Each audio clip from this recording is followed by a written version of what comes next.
नमस्कार। आज हम एक ऐसे देवता के रहस्य को समझने जा रहे हैं जो अनंत हैं और विरोधाभासों से भरे हुए हैं। वो एक योगी भी हैं और एक गृहस्थ भी। वो संहारक हैं पर रक्षक भी वही हैं। तो चलिए भगवान शिव की इस दुनिया में थोड़ा और गहरा उतरते हैं। देखिए, यही वो सवाल हैं जो भगवान शिव को इतना ज्यादा रहस्यमयी बनाते हैं, है ना? क्या वो वाकई में सृष्टि का अंत करते हैं या फिर उसे बस एक नया रूप देते हैं? क्या वो दुनिया से एकदम विरक्त, एक तपस्वी हैं, या फिर प्रेम और परिवार के केंद्र में रहने वाला एक गृहस्थ? इन सारे सवालों के जवाब पता है कहाँ हैं? उनकी कहानियों में। किसी भी कहानी को समझने से पहले ये जानना बहुत जरूरी है कि शिव जो हैं वो समय और स्थान इन सभी सीमाओं से परे हैं। मतलब वो ब्रह्मांड की शुरुआत से भी पहले थे और इसके अंत के बाद भी रहेंगे। कह सकते हैं कि उनकी जो प्रकृति है वही इस पूरे ब्रह्मांड का आधार है। तो फिर इस अनंत देवता को हम समझे तो समझे कैसे? जवाब मिलता है उनकी 3 बहुत ही प्रसिद्ध कथाओं में, और ये कहानियां उनके चरित्र के अलग-अलग पहलुओं पर कमाल की रोशनी डालती हैं। हमारी पहली कहानी शिव की असीम करुणा और आत्म बलिदान को दिखाती है, और पता है, इसी कहानी से उन्हें एक बहुत ही प्रसिद्ध नाम मिला। तो बात बहुत समय पहले की है, जब अमरता का रहस्य पाने के लिए देवता और दानव दोनों एक साथ आए। उन्होंने विशाल मंदार पर्वत को मथनी बनाया और महासर्प वासुकी को रस्सी बनाकर ब्रह्मांडीय सागर को मथना शुरू कर दिया। लेकिन अमृत से ठीक पहले उस सागर से निकला हलाहल नाम का एक भयानक जहर। वो इतना घातक था कि उसकी भाप से ही पूरे ब्रह्मांड का दम घुटने लगा। पूरी सृष्टि पर विनाश का खतरा मंडरा रहा था। जब सारे देवता और दानव डरकर भागने लगे तो वो सब मदद के लिए भगवान शिव के पास पहुंचे। दुनिया पर इतना बड़ा संकट देखकर शिव ने एक पल भी नहीं सोचा।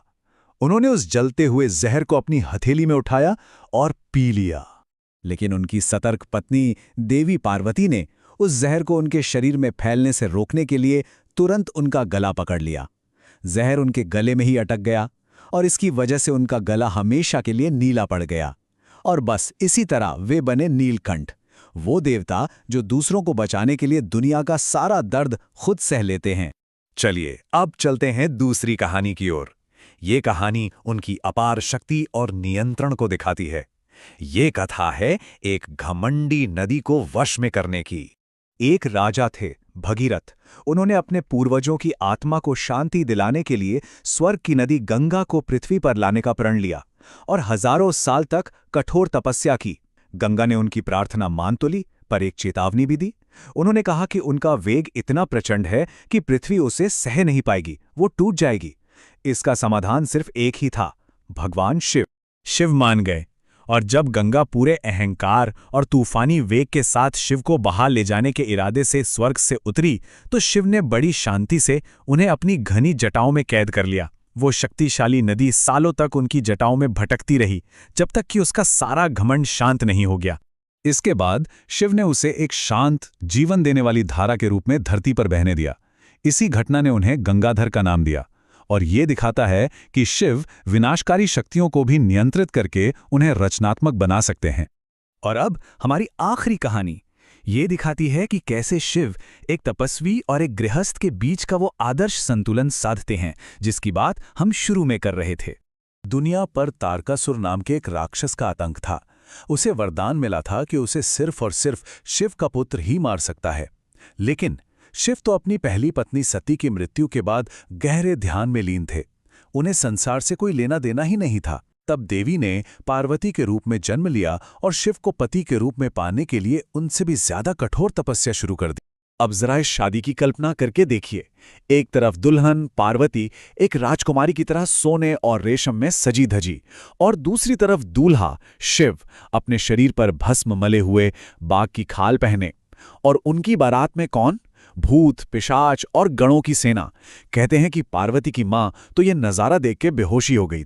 लेकिन पार्वती ने उनके बाहरी रूप के पार उनकी दिव्यता को देखा और उन्हें स्वीकार किया।